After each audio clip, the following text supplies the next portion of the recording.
जय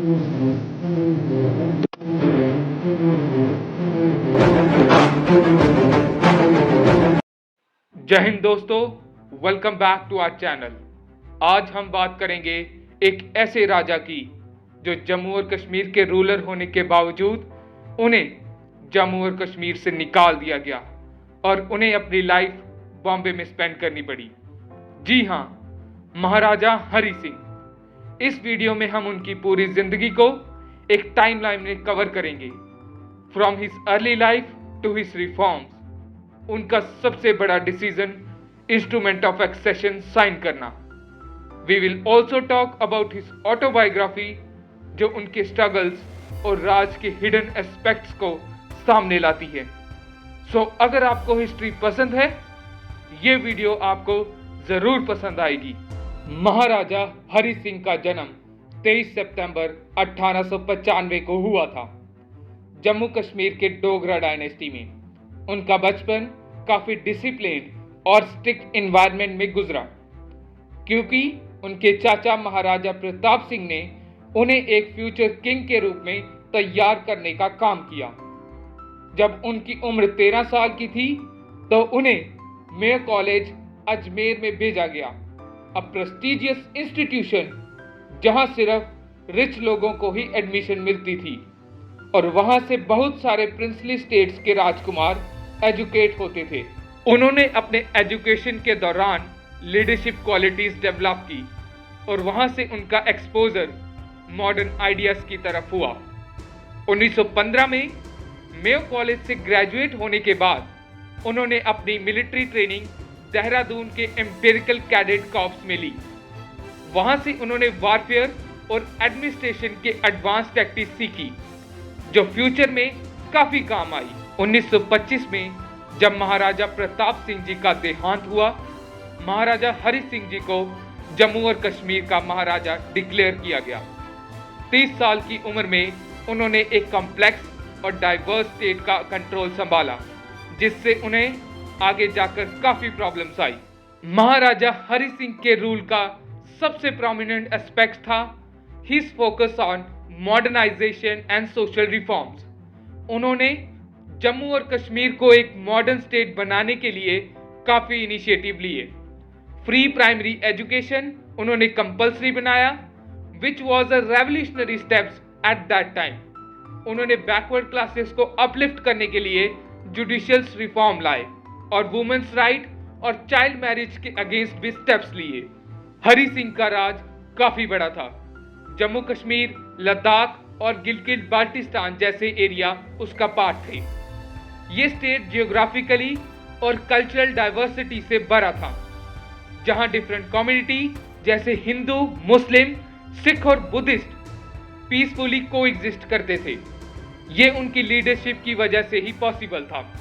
आपको एक इंटरेस्टिंग फैक्ट बताऊं, 1931 में महाराजा हरि सिंह ने लंदन में राउंड टेबल कॉन्फ्रेंस अटेंड की थी, जहां उन्होंने ओपनली ब्रिटिश इंपीरियलिज्म को क्रिटिसाइज किया था। उनका डायलॉग था, why should India remain a slave to the British empire. ये एक बोल्ड स्टेटमेंट था और उन्होंने क्लियरली दिखाया था कि वो अपनी स्टेट और इंडिया के इंटरेस्ट के लिए लड़ना जानते थे। हरि सिंह के राजा होने की लाइफ बिल्कुल भी आसान नहीं थी। एक तरफ पॉलिटिकल प्रेशर था और दूसरी तरफ उनकी पर्सनल लाइफ कंट्रोवर्सीज और स्ट्रगल से भरी हुई थी। उनकी 4 शादियां हुई, पर उनकी पर्सनल लाइफ कभी भी सेटल नहीं रही।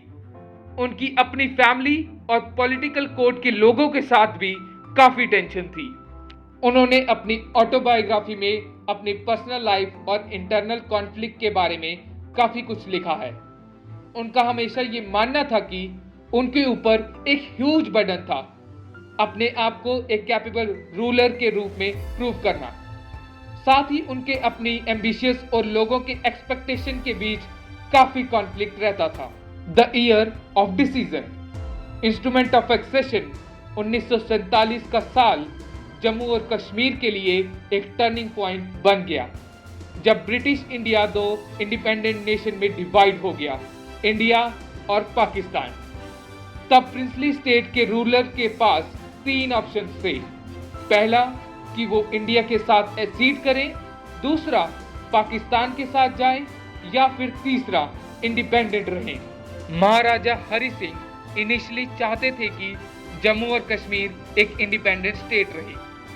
उन्होंने काफी टाइम तक डिसीजन को डिले किया क्योंकि वो दोनों साइड से दूरी बनाना चाहते थे, लेकिन सिचुएशन ड्रास्टिकली चेंज हो गई जब अक्टूबर 1947 में पाकिस्तान बैक ट्राइबल फोर्सेस ने कश्मीर में अटैक कर दिया। ये इन्वेजन हरि सिंह के लिए एक नाइटमेयर था। कश्मीर की सिक्योरिटी का क्वेश्चन सबसे बड़ा था और इन सर्कमस्टांसिस में उन्हें अपना डिसीजन लेना पड़ा, including pressure from his own forces. On 26 of October 1947 महाराजा हरि सिंह ने इंस्ट्रूमेंट ऑफ एक्सेशन साइन किया, ऑफिशियली जम्मू और कश्मीर को भारत का हिस्सा बना दिया। आखिर ये इंस्ट्रूमेंट ऑफ एक्सेशन क्या था? ये एक लीगल डॉक्यूमेंट था जो इंडिया को जम्मू और कश्मीर में मिलिट्री एड भेजने का हक देता था। इसके साइन होने के बाद इंडियन ट्रूप्स ने कश्मीर में इन्वेडर्स को पुश बैक किया, पर इस डॉक्यूमेंट का इम्पैक्ट आज तक देखा जा सकता है क्योंकि कश्मीर का इशू आज भी अनरिजॉल्व है। इंस्ट्रूमेंट ऑफ एक्सेशन साइन करने के बाद हरि सिंह का रोल खत्म हो गया और जम्मू और कश्मीर का एडमिनिस्ट्रेटिव कंट्रोल इंडियन गवर्नमेंट के अंडर आ गया। 1949 में उनको एग्जाइल में जाना पड़ा इन बॉम्बे एंड उन्होंने अपनी लाइफ के लास्ट मोमेंट भी वही स्पेंड किए और उनके बेटे डॉक्टर करण सिंह को स्टेट का रीजेंट बना दिया गया। महाराजा हरि सिंह का एग्जाइल बॉम्बे में गुजरा।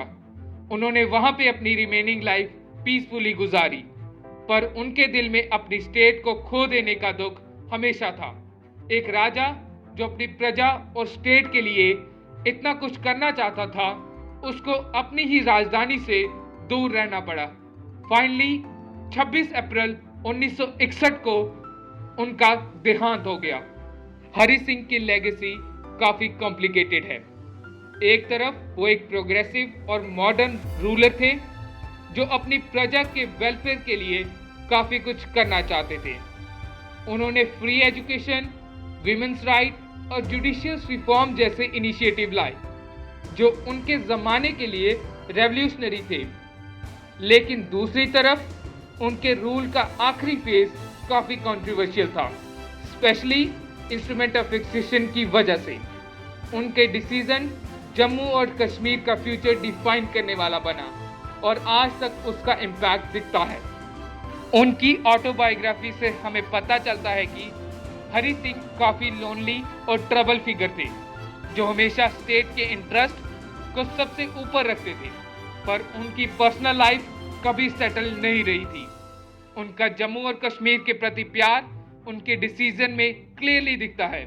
महाराजा हरि सिंह की कहानी एक ऐसे राजा की है जिन्होंने अपने स्टेट के लिए हमेशा बेस्ट सोचा। उन्होंने मॉडर्निटी और ट्रेडिशन के बीच बैलेंस बनाए रखा और 1947 में जो डिसीजन लिया उसने इंडिया और पाकिस्तान के रिलेशंस को आज तक इन्फ्लुएंस किया है। आपको क्या लगता है, अगर उन्होंने इंस्ट्रूमेंट ऑफ एक्सेशन साइन नहीं किया होता तो जम्मू और कश्मीर का फ्यूचर कैसा होता? कमेंट करके जरूर बताएं। अगर आपको ये वीडियो इंफॉर्मेटिव लगा तो लाइक और सब्सक्राइब करना ना भूलिए। Stay tune for more interesting content. दोस्तों, अगर आपको भी हिस्टोरिकल फिगर्स या इवेंट्स के बारे में जानना है तो कमेंट्स में जरूर सजेस्ट करें। बेल आइकन हिट करें ताकि आप हमारे नेक्स्ट वीडियो का नोटिफिकेशन मिस ना कर पाएं। See you in the next one.